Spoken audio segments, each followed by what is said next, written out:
amada en las naciones. Tenemos el honor, el privilegio de anunciar a las naciones que aquel del que habló Pablo, del que hablaron los profetas, el Hijo del Hombre, está en medio nuestro, en su cumpleaños 63.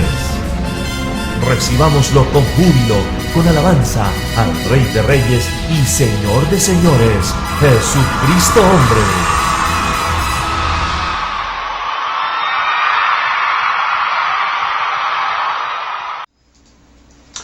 Bien,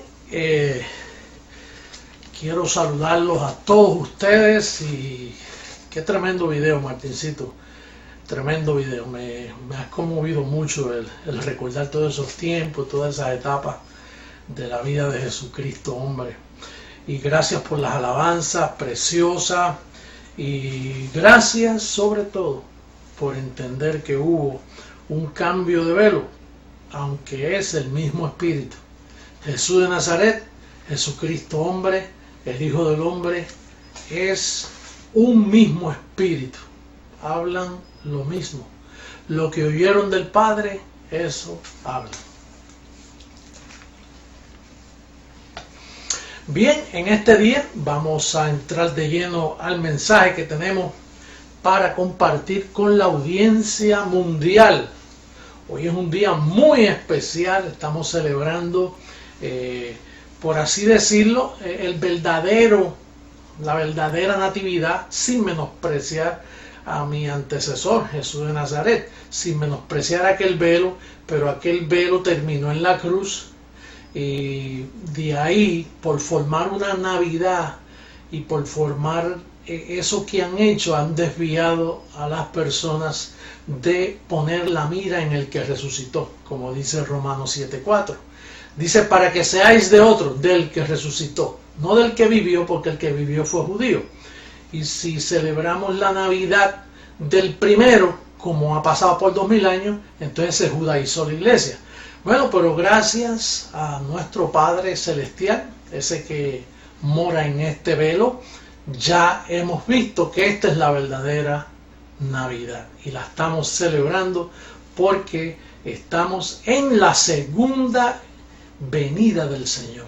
Estamos edificando la iglesia como ladrón en la noche, pero llevando la iglesia a la transformación.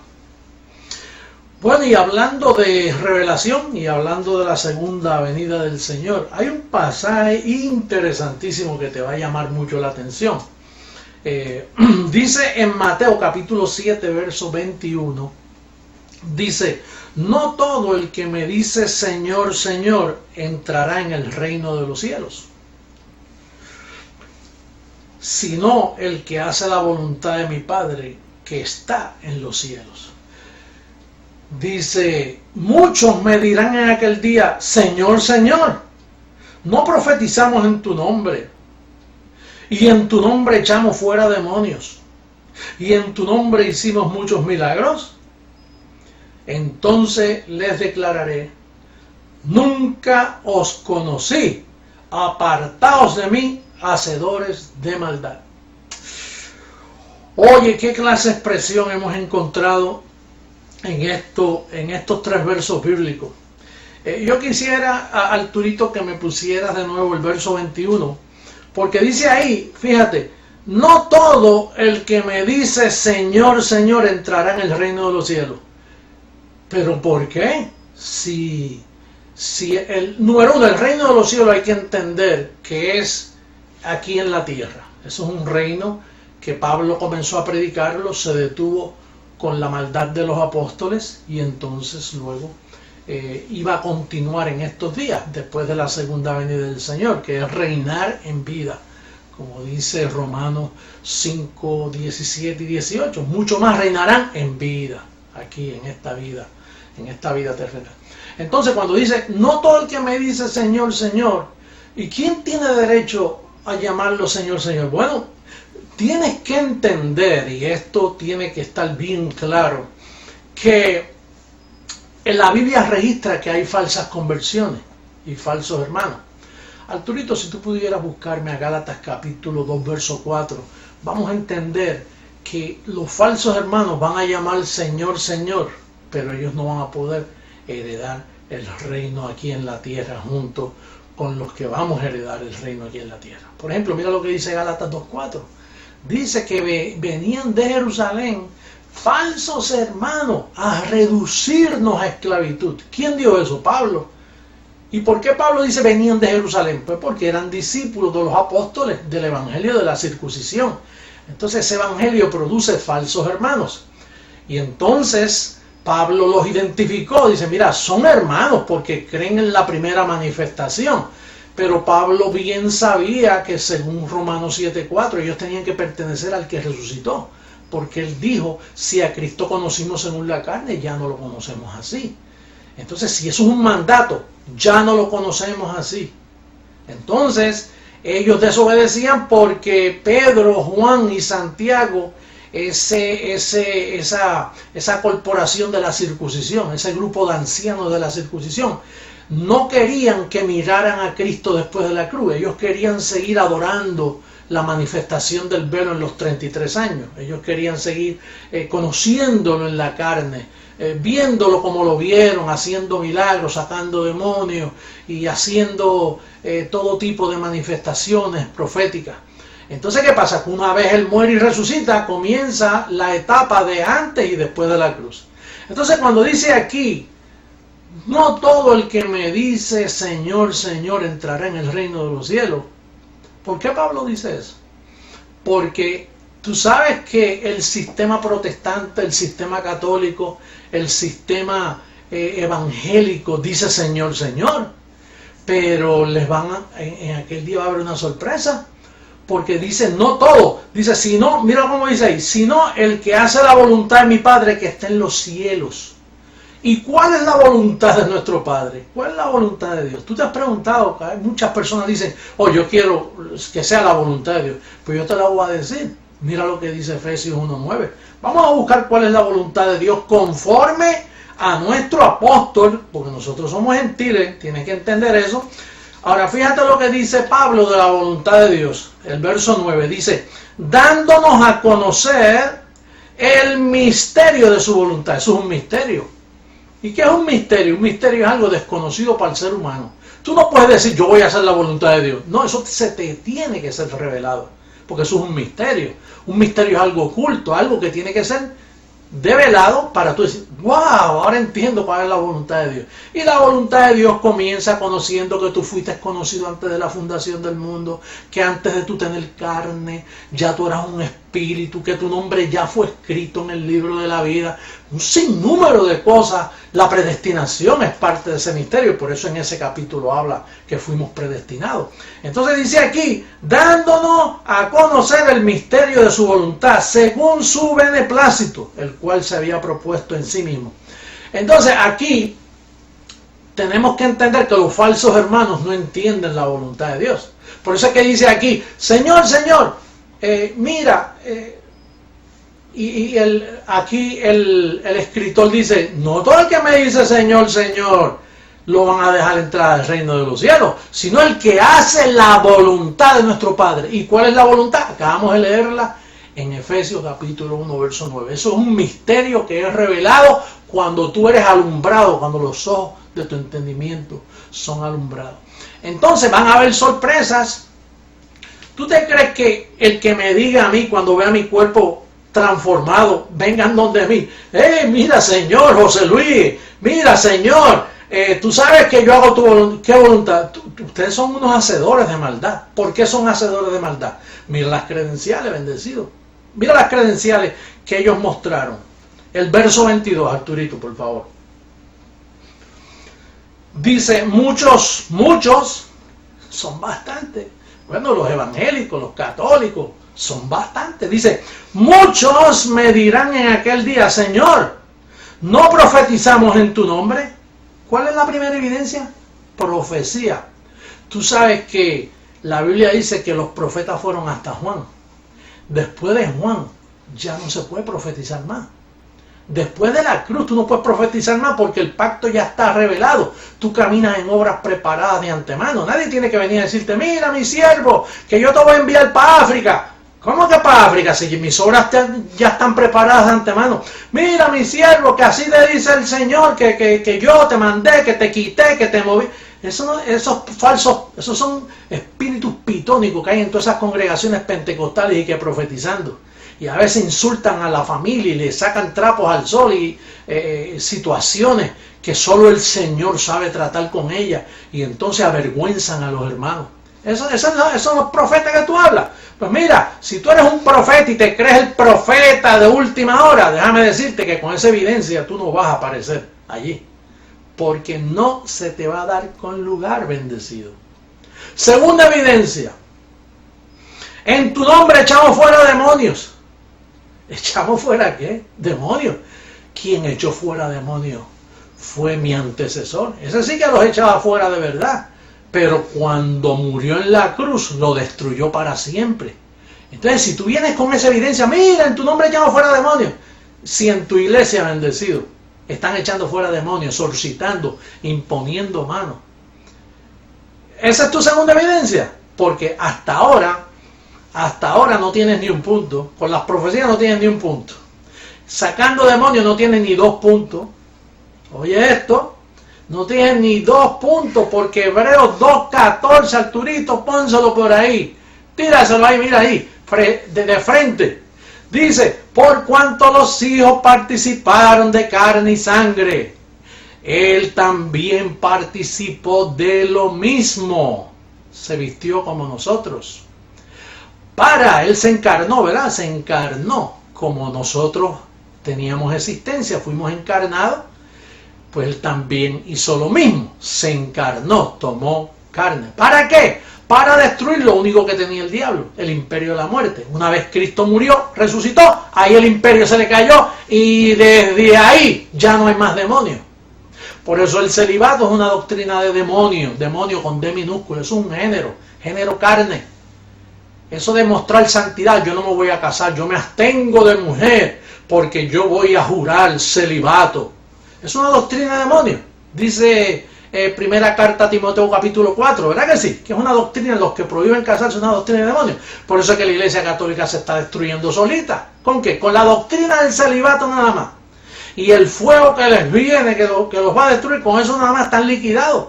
Pero con el celibato nada más, con eso de frente, ya ahí están destruidos.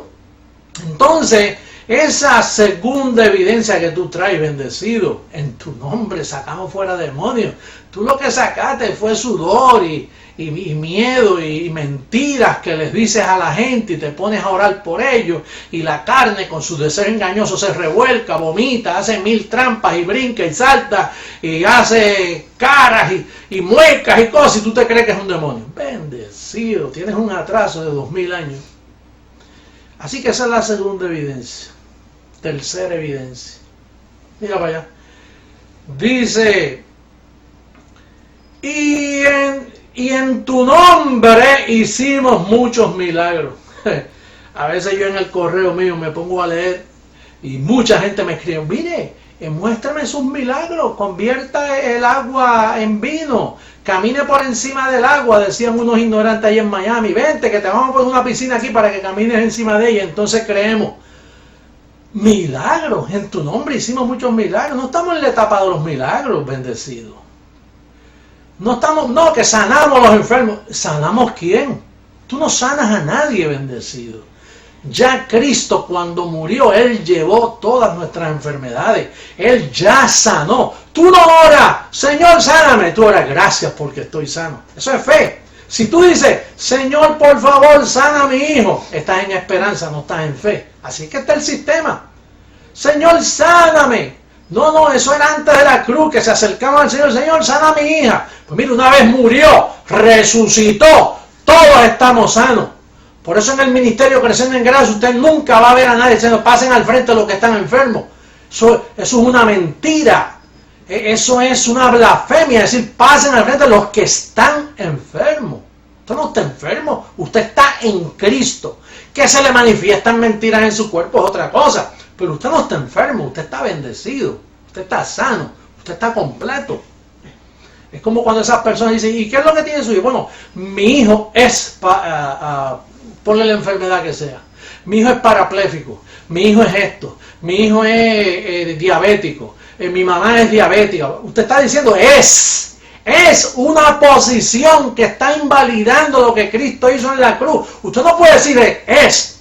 No, a veces yo paso mentiras. Mire, mi cuerpo ha pasado mentiras de hepatitis, ha pasado mentiras de... Pero yo no soy un hepático. Yo soy un bendecido. Yo estoy completo. Y usted también bendecido. ¿Cómo usted va a decir una cosa así? Por eso el profeta Isaías dice, aquel pueblo que viene, aquel pueblo, ningún pueblo habrá como ese pueblo. Y ese pueblo nunca dirá estoy enfermo. No, una cosa es decirte una mentirita aquí que me está molestando, pero decir estoy es una posición, bendecido. Es como usted si me dice a mí, mire, yo estoy hace media hora debajo del agua. Eso se muere. No. Estar es una posición. Usted está sano, usted está completo, usted está bien, todo está bien. Es bien importante saber eso. Entonces, mira las 3 credenciales que trajeron, Señor. Hello. Ya mismo, como hemos calificado, mira, hemos profetizado. Yo le profeticé a la hermana tal y al hermano tal. Yo profeticé que viene juicio sobre la iglesia. Juicio sobre la iglesia. Cuando el juicio ya fue echado hace 2000 años atrás, bendecido. A la iglesia que está sin arruga y sin mancha, usted no le puede profetizar juicio. O no, pues esa es una de las señales que me va a calificar a mí para el reino. Yo profetizo. Yo soy profeta, ¿sabes? Apóstol, yo soy profeta. ¿Sí? ¿Tú eres profeta de qué? No, apóstol, yo echo fuera demonios. Mira, los demonios me ven a mí y tiemblan. Ay, tengo noticias, tú estás 2000 años de atraso. Pero yo hago milagros. No, aquí todos somos un milagro. Aquí todos. Y no los hacemos, nos siguen los milagros. Las señales nos siguen a nosotros. Nosotros no estamos detrás de señales. Así que, bendecido, esas credenciales no te van a llevar a ti a ningún sitio. Porque la iglesia del Señor está bendecida y completa. Y con razón, cuando a mí me critican mundialmente, siempre dicen, mire, y usted hace milagros. Porque es que eso es lo que ellos piensan, que les garantiza a ellos que pueden llamar Señor, Señor. Recuerda que hay un pueblo grande de falsos hermanos. Falsos porque son discípulos de los apóstoles. Son discípulos de la circuncisión. El verdadero evangelio comienza en Romanos. El evangelio no comienza en Mateo. Mateo son 4 libros históricos. Hechos un libro histórico. El evangelio comienza en Romanos y termina en Hebreos. Después viene Santiago. Después viene Primera de Juan, Segunda de Juan, Tercera de Juan, Primera de Pedro, Segunda de Pedro, Judas, Apocalipsis. Esos son libros de la circuncisión. Eso no es palabra revelada, eso es palabra escrita por ellos. ¿Te recuerdas cuando Pablo dice, mire, tengan cuidado que después de mi partida sea por carta como si fuera nuestra? Ya no se puede escribir más porque yo soy el único que escribo. Pablo dijo, yo plasmé el misterio. Y cuando Cristo venga se va a someter a este misterio que Él mismo puso en mí. Que en su segunda venida Él va a hablar de esto. Por eso es que yo solo hablo de las 14 epístolas de Pablo. Esa es mi evidencia de que yo soy Jesucristo, hombre. Que predico lo que está conforme a Romanos capítulo 2, verso 16. ¿Qué dice Romanos 2, versículo 16? Que en aquel día Dios juzgará las intenciones de los corazones conforme a mi evangelio. ¿Y cuál es mi evangelio? Léete Gálatas 2:7 que dice que a mí me fue encomendado el evangelio de la incircuncisión como a Pedro el de la circuncisión. El de Pedro caducó en la cruz, el mío siguió después de la cruz. Y esa es la voluntad de nuestro Padre. Así que, hermanos, regocíjate que tú sí estás en el reino de los cielos. Regocíjate que tú puedes decir, Señor, Señor, hemos hecho tu voluntad y por eso participamos del reino de los cielos. Pero hay un pueblo que va a llegar Mira, y ese pueblo es el pueblo evangélico, pentecostal, bautista, metodista, episcopal, testigo de Jehová, mormón, católico, todo ese pueblo que está con el falso evangelio de la circuncisión, con el falso caducado evangelio de los apóstoles, que andan con un antibiótico expirado, que no produce nada, lo que produce son decepciones, miedo, temor de que vas a terminar en el infierno. Ese falso evangelio, cuando vayas delante de la presencia de tu Señor, te va a decir: apartaos de mí, hacedores de maldad. Apartaos de mí, hacedores de maldad. Este pueblo por cada esquina tiene una sinagoga por ahí, una sinagoga, predicando mentira, predicando medicina expirada que no le hace bien. Por eso las familias están divididas, por eso hay tristeza, por eso hay desconsuelo, por eso hay dudas del futuro. Por eso tú lo ves que dices: ay, si el Señor viene, no sé si me vaya con Él, porque viven conforme a sus obras. Por eso tú los ves con sus cadenas de oración. Tú no has visto los programas radiales por ahí: hermano, mire, ore por mi mamá que está enferma. Está posición. Ore por mi hijo que está enferma. Ore por mí que estoy de mal en peor. ¿Y cuándo usted se convirtió? Bueno, yo llevo más que 20 años convertido, pero estoy de mal en peor. Pastor, ore por mi vida, yo no sé qué me está pasando. Así están los cristinos, porque no son ni cristianos. Así está este pueblo. Y usted lo ve por ahí con medallones, que el medallón de la suerte, el medallón de aquello, que si la cruz bendecida, ¿qué es cruz bendecida si la cruz es símbolo de maldición? ¿Cómo tú vas a decir que una cruz está bendecida, un medallón está bendecido? Tú vas a reducir a Dios a un pedazo de plomo forrado de oro, o a una imagen, o a una estatua. Bendecido, tú estás muy atrasadito, ¿sabes? Comienza a mirar el verdadero evangelio que te declara bendecido, que te declara que estás completo, que te declara que tú eres más que vencedor, que tú eres una persona próspera, que tú llamas las cosas que no son como si ya están hechas. Ese es el verdadero evangelio, y ese no lo está predicando el sistema. Así que, bendecido, termino estas palabras contigo, y muy pronto, muy prontito estaré de nuevo